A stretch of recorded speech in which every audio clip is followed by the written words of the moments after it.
Calais, c'est plus le Calais d'avant. Calais, je sais même plus si ça s'appelle Calais. La petite ville portuaire est devenue un drôle de théâtre. Les gyrophares des camions de CRS sont omniprésents, routes et ponts sont grillagés. Plusieurs mesures ont été prises pour empêcher les milliers de migrants présents dans la région de rejoindre l'Angleterre. Les CRS sont bavards, hors caméra évidemment. Plusieurs confient ne plus supporter cette mission dans laquelle ils se sentent inutiles.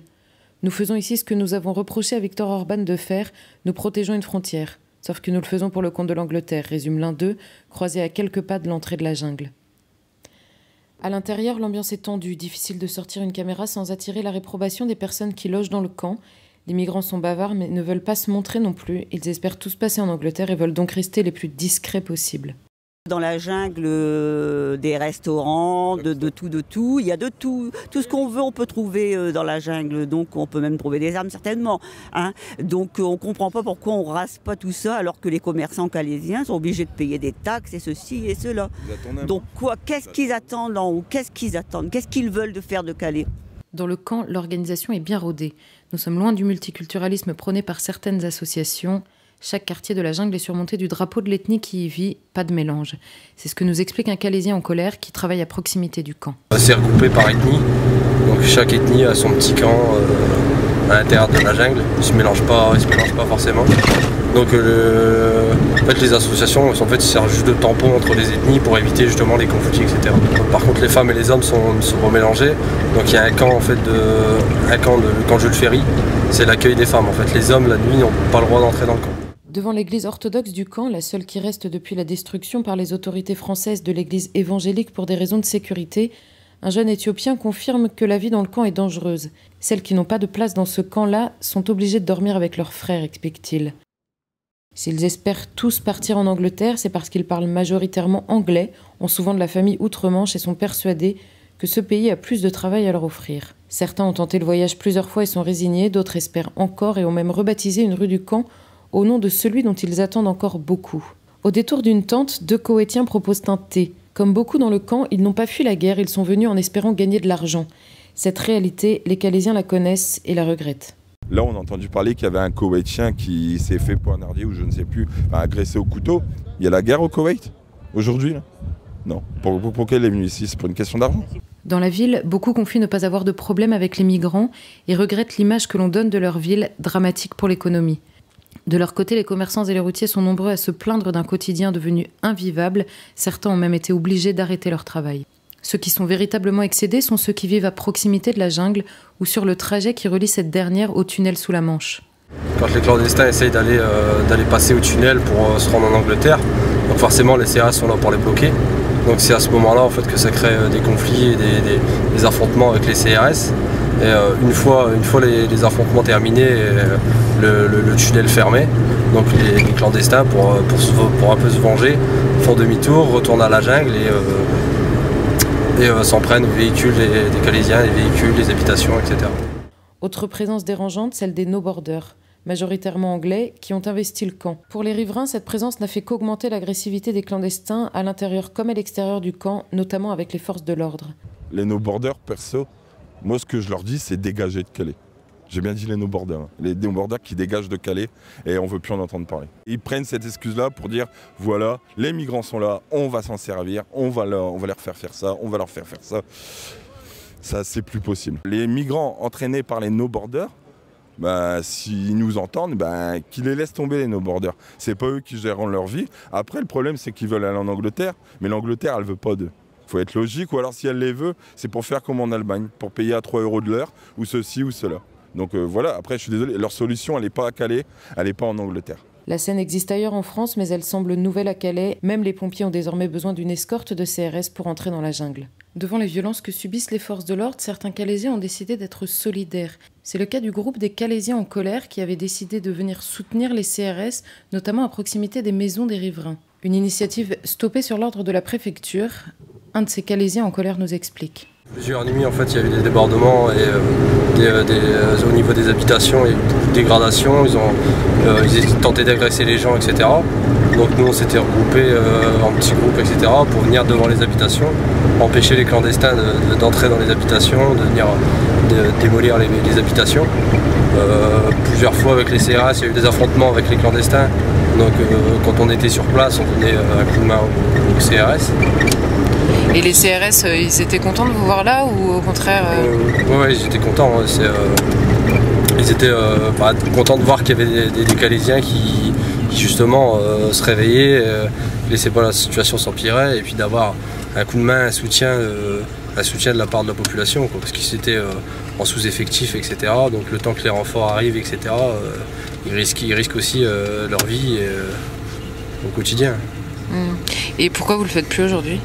En fait, il y a eu des petits soucis en fait, avec certaines vidéos et les médias sont pris un peu au mouvement quand on se descendait dans la rue, de dire que c'était pas aux gens de faire la loi, que les CRS étaient là pour ça. Donc forcément, ça crée des problèmes, les politiques se sont un peu mêlés et on nous a dit clairement depuis se rendre sur place que ça aurait créé des problèmes, que les CRS étaient là pour ça et qu'on n'avait rien à faire, que les citoyens n'avaient pas le droit de se défendre eux-mêmes. Ailleurs dans la ville, le groupe Calais Idéoscope avait décidé d'organiser des distributions de sandwichs et de boissons froides à destination des CRS, une initiative également interdite. C'est bien de dire que les migrants ceci, les migrants cela, mais on parle pas beaucoup, on voit pas beaucoup de vidéos des CRS caillassés. Il y a la semaine dernière, là, il y a un groupe sur Calais, c'est Calais Idéoscope. Après, c'est un groupe à part de Calais Info Calais. Calais Idéoscope, il avait mis en place un truc avec des sandwichs chauds, des boissons fraîches pour les CRS. De la part des Calaisiens, en soutien aux CRS. La préfecture, ce qu'elle a fait, c'est qu'elle a demandé que tout soit arrêté. Donc la police a dû venir et faire arrêter les gens qui faisaient le barbecue sur la voie publique. On nous répond, vous n'avez pas le droit de faire un barbecue sur la voie publique. D'accord. Vous allez 500 mètres plus loin dans la jungle, ça fait des incendies. Ça brûle des arbres, enfin tout ce qui passe sur l'autoroute.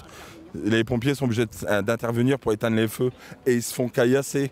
À quelques kilomètres de là, Dunkerque et son camp également connu de Grande Sainte. Contrairement à ce qu'un récent affrontement armé dans le camp a pu laisser entendre, l'ambiance y est nettement meilleure. C'est en tout cas ce qu'explique Sam, un jeune Anglais venu vivre avec eux depuis maintenant 6 mois. La majorité d'entre eux sont kurdes. Ils se battaient contre l'État islamique dans leur propre pays. Ce que les gens disent de la jungle de Calais est qu'elle est sectaire, qu'elle est divisée en groupes religieux et ethniques, que le crime organisé régit la jungle et que les migrants doivent payer pour obtenir les ressources de base. La raison pour laquelle les Kurdes sont ici et non là-bas, c'est parce qu'ils sont en guerre contre beaucoup de groupes qui vivent là-bas et qu'il est très difficile pour eux de vivre ensemble. Spécialement parce qu'ils sont considérés comme des alliés de l'Occident. Nous ne voulons pas aller à Calais parce que dans notre camp, nous sommes tous ou majoritairement kurdes et que c'est donc plus facile de vivre en paix. À Calais, il y a beaucoup de gens différents, des Soudanais, des Afghans, et c'est plus difficile. Parmi ces Kurdes, de nombreux Peshmerga, ces combattants qui luttent depuis 3 ans contre l'État islamique. S'ils ont quitté leur pays, c'est en raison de la rupture de munitions. Ce dont ils ont réellement besoin, c'est un Kurdistan libre et indépendant.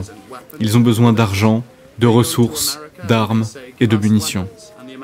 Ils ont demandé des armes aux Américains pour continuer à se battre contre l'État islamique. Mais ces derniers ont répondu « Désolé, vous n'êtes pas un pays ». Mais puisque l'Irak est un pays, les États-Unis ont fourni des armes qui ont parfois été abandonnées au profit de l'État islamique, notamment à Mossoul. Pendant que les combattants de l'État islamique ont des armes pleines, chaque combattant des Peshmerga a une Kalachnikov avec 30 balles seulement. La raison pour laquelle tant de Peshmerga sont ici, c'est parce qu'ils n'avaient plus de munitions pour combattre les terroristes.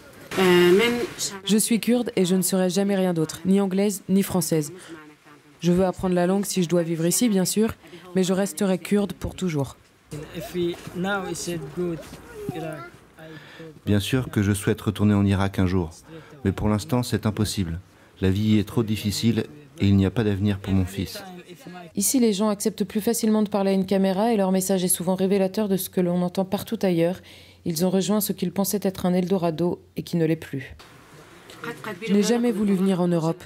Jamais je n'y avais pensé auparavant. Tous nous disaient que l'Europe est une belle région et qu'il y avait beaucoup de choses à faire ici, mais je ne m'attendais pas du tout à trouver l'Europe comme ça. Si j'avais su quelle était la situation ici, jamais je ne serais venue. Je crois que je serais restée au Kurdistan, mais maintenant, il est impossible de rentrer. Nous ne pouvons retourner dans cette région pleine de combattants de l'État islamique.